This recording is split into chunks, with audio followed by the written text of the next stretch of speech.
Eu quero colocar para vocês, a gente estava falando aqui do ataque das instituições a quem eles chamam de bolsonaristas, né? E a Folha tem um editorial, pasmem vocês, tem um editorial da Folha falando sobre o ataque à liberdade. Moraes e Lula ameaçam direito à expressão com discursos perigosos sobre o 8 de janeiro. A dúvida que fica, Cogos, Adrilles, daqui a pouco o Pavanato está conosco. Eu vou ler para vocês só alguns trechos aqui desse editorial da Folha.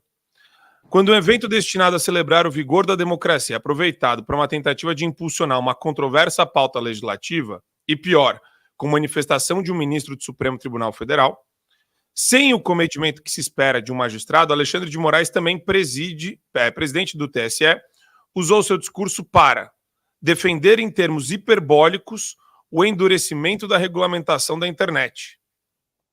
Aí eles continuam, abre aspas. Porém, a pretensão de impor maior tutela do Estado sobre o conteúdo publicado traz riscos para a liberdade de expressão, essencial à democracia. Abre de novo. Imaginar como se chegou a fazer que algum órgão regulador vá decidir o que pode ou não ser veiculado é flertar com o arbítrio.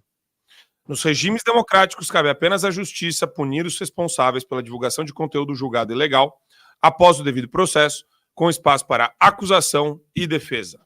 No texto, sintomaticamente, os políticos colocavam suas postagens a salvo das restrições propostas, mesmo quem defende censura não quer ser censurado.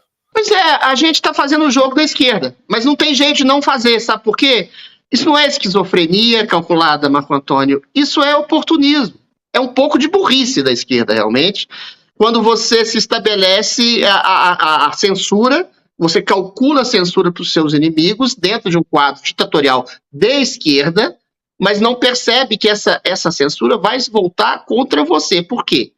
Você não tem mais aquele jornal Pravda que tinha na União Soviética, em que você não tinha nenhum tipo de liberdade de expressão, que você tinha que falar exatamente o que o governo quer. Ou seja, o governo e o instrumento de comunicação do governo era a mesma coisa.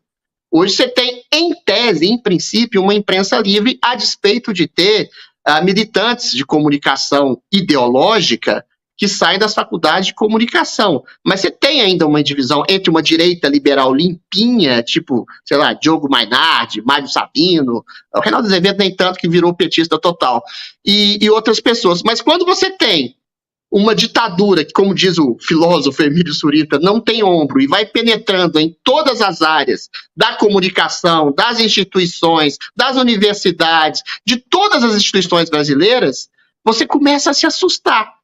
E é um susto burro, não é nem esquizofrênico, é burro. Por exemplo, você tem um projeto de lei, projeto de lei não, já foi aprovado, em que um entrevistado pode dar responsabilidade, assumindo o que ele pode dizer, ao dono da empresa de comunicação. Ou seja, você entrevista uma pessoa, ele diz algo que não agrada ao governo ou à justiça, e você, como dono daquela empresa de comunicação, vai ser responsabilizado. É isso que a Folha de São Paulo tem medo. É isso que o Estado de São Paulo tem medo. Ou seja, é a liberdade absolutamente cerceada em todos os níveis, para todas as empresas de comunicação, para todas as pessoas. Só que isso é crônica de uma morte anunciada. Isso acontece em qualquer país que esteja flertando com o autoritarismo. Só que no Brasil você tem uma situação singular, que se repete em boa parte do mundo, mas aqui é mais radical, que é uma ditadura travestida de democracia, travestida daquele espírito de querer combater o ataque à democracia. E como ataque à democracia, eles leem qualquer coisa.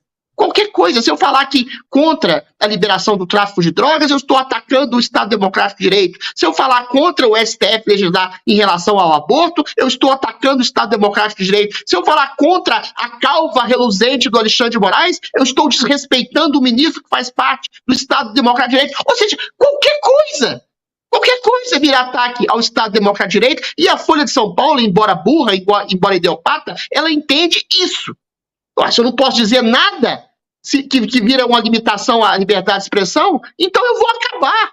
Eu vou me destruir como empresa de comunicação, como ela já está se destruindo, porque ela tem cada vez menos leitores, o Estado de São Paulo tem cada vez menos leitores, a imprensa oficial mainstream tem cada vez menos leitores, com exceção da Rede Globo, que tem uma gigantesca fatia do público brasileiro. Então, se você já não tem leitor, se você ainda tem censura em cima do seu cangote, ainda que você seja um órgão mais à esquerda, você vai diminuir, você vai se acabar. E a imprensa vai fazer o quê? E o governo vai fazer o quê? Vai pegar órgãos oficiais, vai pegar o quê? TV Lula, que eles já querem fazer, ou a TV PT, vai pegar a TV Brasil, a EBC, você vai pegar a TV Cultura, aqui em São Paulo, que é de um governo de direita, mas mesmo assim é ocupado pela esquerda, ou seja, eles vão ocupar todos os espaços. Eles quem? O governo federal e o próprio judiciário.